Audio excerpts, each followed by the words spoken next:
Thank you, Simon. It's a great privilege to speak at this symposium celebrating botanic gardens on the momentous 400-year anniversary of the wonderful Oxford Botanic Garden. And in this presentation, I'm going to whiz through some of the work of the Royal Botanic Garden Edinburgh, briefly introducing our history, but mainly focusing on some vignettes from our current research. So starting briefly with the history, we celebrated our 350th anniversary last year. So compared to Oxford, the Botanics in Edinburgh is a mere youngster, and the Royal Botanic Garden Edinburgh was established as a physic garden in the grounds of Holyrood Palace in 1670 on a patch of land that was just about the size of a tennis court, cultivating 900 types of plant for medicinal use. And it rapidly outgrew the available space, and just 5 years later, in 1675, a second site was acquired, located at what would now be the east end of the main Edinburgh Waverley train station. And that site was about 300 foot by 190 foot in size. Now, almost 100 years after the founding of the original garden at Holyrood in 1763, the garden moved again, this time about 1 mile northeast to Leith Walk, to a 5-acre site. And so at this time the garden was beginning to grow considerably. And then about 60 years later, in 1820, we were on the move again, and it was a 2-year process moving the garden to its current site at Inverleith. And one can only imagine the remarkable ingenuity and patience that was required to undertake this move. And today, Royal Botanic Garden Edinburgh is well established at the main Inverleith site, and it's been there for just over 200 years of its 350-year history. And as well as the Edinburgh Garden, in recent years we've taken on the care of 3 other gardens in Scotland, each with different environments which enable the growth of a wider range of different plant species. So going around clockwise from the Edinburgh Garden in the top right, there's Doig in the southeast of Scotland with a rather continental climate, across to Logan in the southwest of Scotland with an almost subtropical climate, and up to the northwest to Benmore, where there's extremely high rainfall. And collectively, these 4 gardens with their different environments enable us to grow 13,500 plant species from 157 countries that makes up the remarkable living plant collection in our care. So that was a very brief description of history, and now I'm going to focus on some current research. And we have 3 priorities for our research programme: discovery science, global environmental change, and conservation and sustainability. So understanding plant and fungal diversity, understanding the drivers of change, the impacts on that biodiversity, and delivering science to support conservation and the sustainable use of biodiversity. Now, taxonomy is a major focus of our discovery science programme, and there's a particular focus on characterising diversity and distributions in species-rich pantropical groups such as begonia. And this slide summarises the global increase in new species descriptions in begonia, and it's a classic example of just how much there is still to discover about plant diversity, with many species new to science described each year, and in begonia with no sign of this asymptoting. Another focus of our discovery science on diversity and distributions of plants is on threatened habitats, such as this collaborative project led by Tiina Sarkinen at RBGE that's aiming to characterise the biodiversity of the extremely threatened dry forests in Peru, in part to identify priority areas for conservation, but also to communicate the importance of these remarkable forests, which are often overlooked but have extremely high levels of endemism, and in some cases are down to only 10% of their original extent. There's an increasing emphasis in our research in general on understanding dynamics of vegetation change to guide appropriate management interventions. And one example of this is work led by PhD student Cedric Suluufu Undranahatra and supervised by Caroline Lehman and Maria Vorontsova at Kew.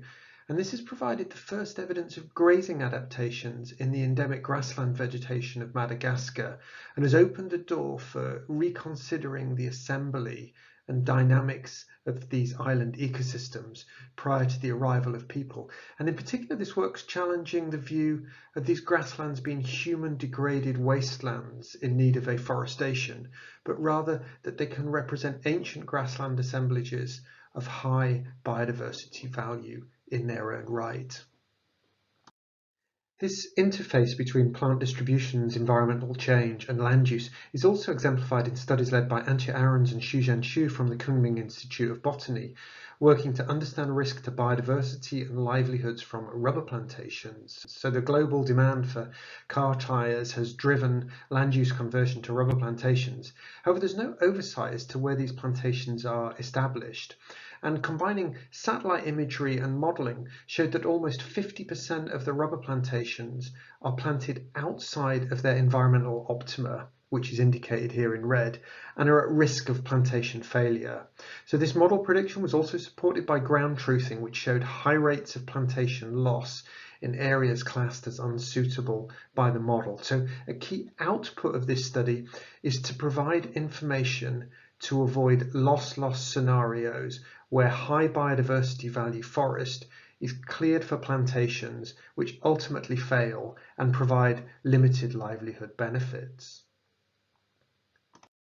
Now, one downside to the work that has been conducted to date looking at this distribution of rubber plantations has been the challenge of resolution when working over large geographical scales.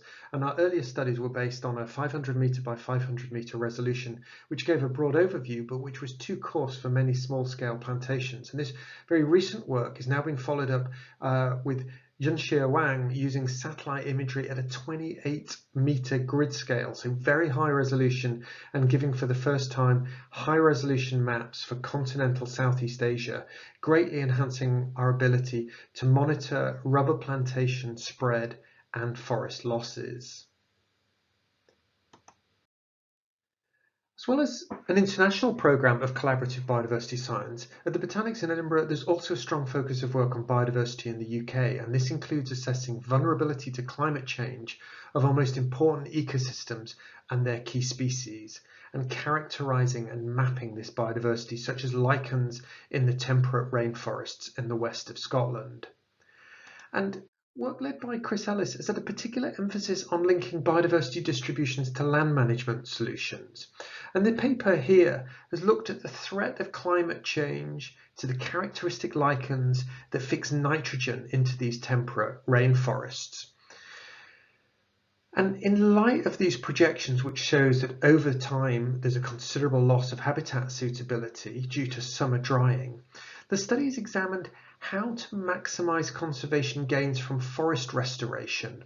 And the headline message from this paper was showing the value of targeting riparian zones for restoration to maintain suitable microhabitats for nitrogen-fixing lichens, which maintain enough moisture even with future projected climate change. And in general, this is a little vignette from a body of work aiming to explore how to exploit landscape topography, such as rivers, slopes, and aspects and stand structure, to create micro-refugia that protect threatened species under climate change.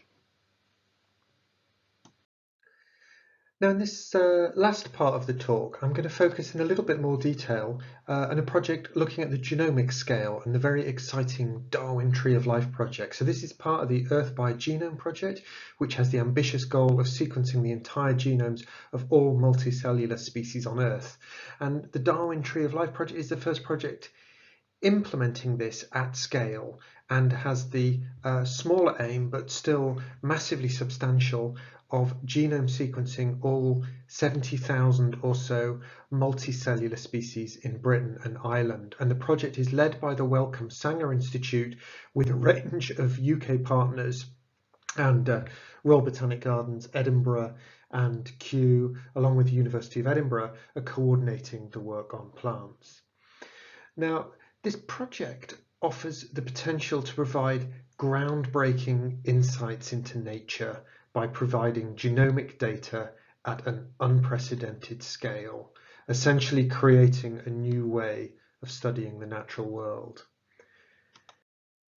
Rather like the Human Genome Project, many of the discoveries will not be anticipated at the outset, but some particular questions that the project will be able to address and that excite me in particular are listed here. And these include advancing our understanding of how species function and the genomic base of species adaptations.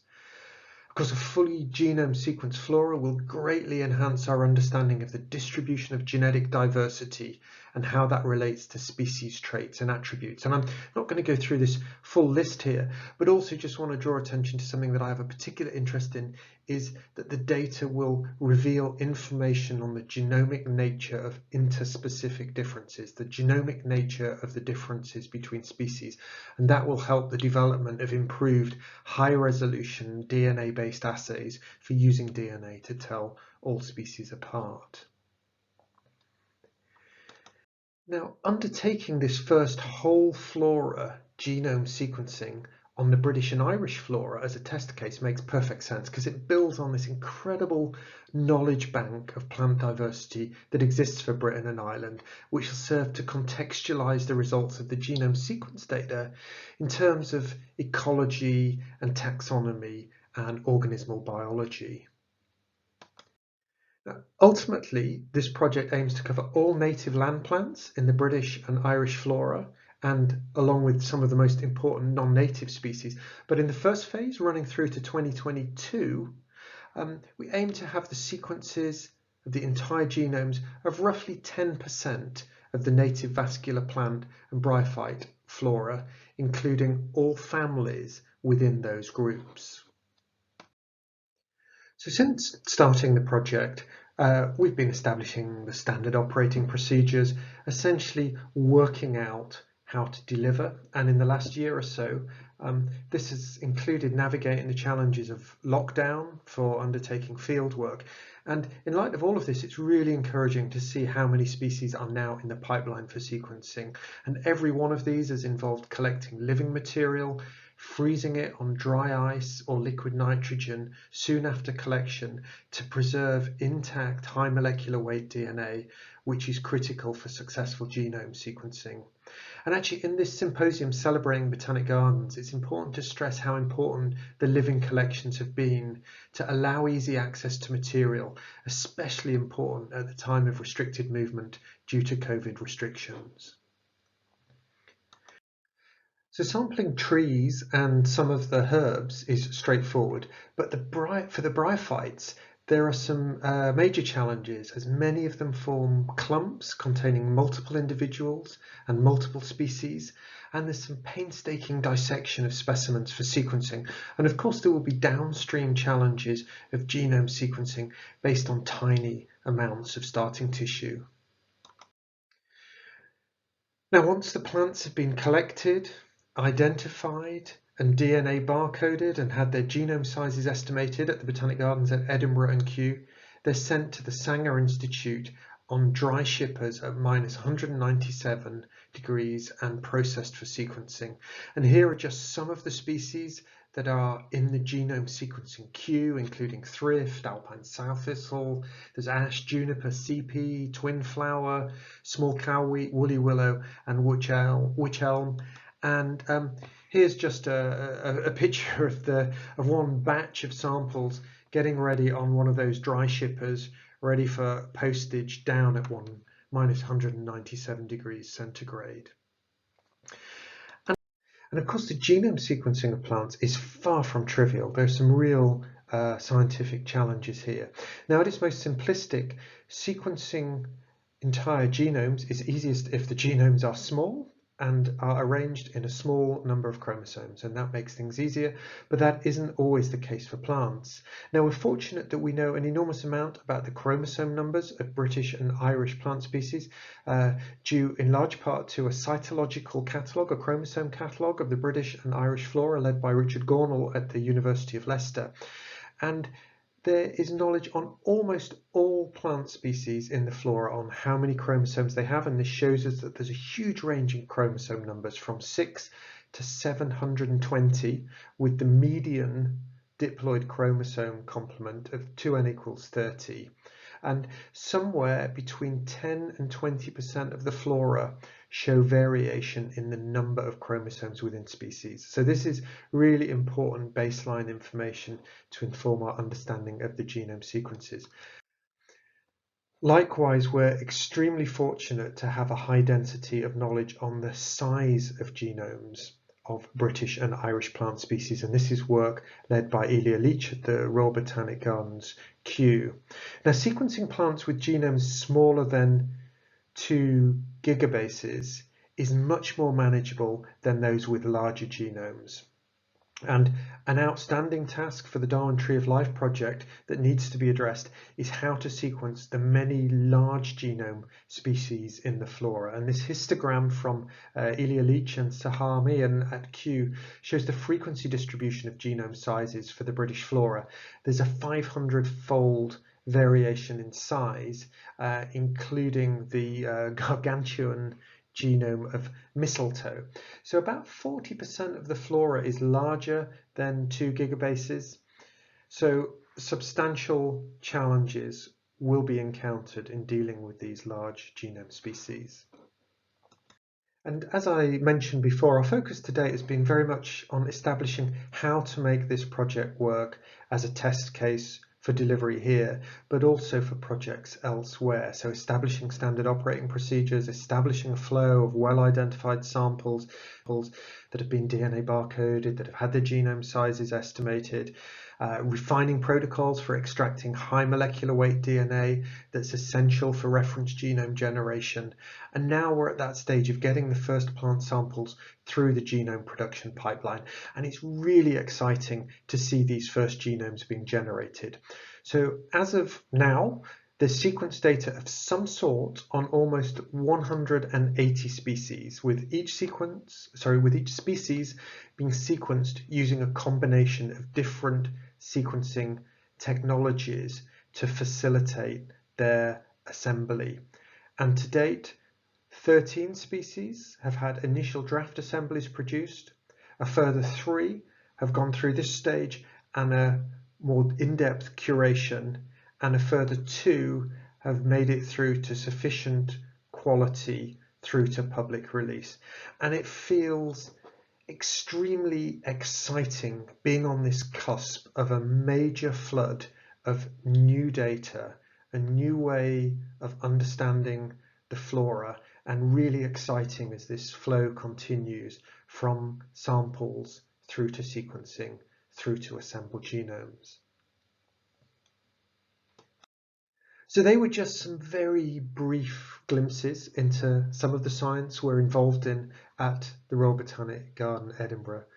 All of this science is collaborative, and many of those collaborations are done with other botanic gardens. And I, really enjoy being at this symposium and greatly enjoy this collaborative element of botanic gardens working together to understand plant biodiversity. So I just want to conclude by wishing wonderful birthday celebrations to the Oxford Botanic Garden, and a major thanks for inviting me to speak.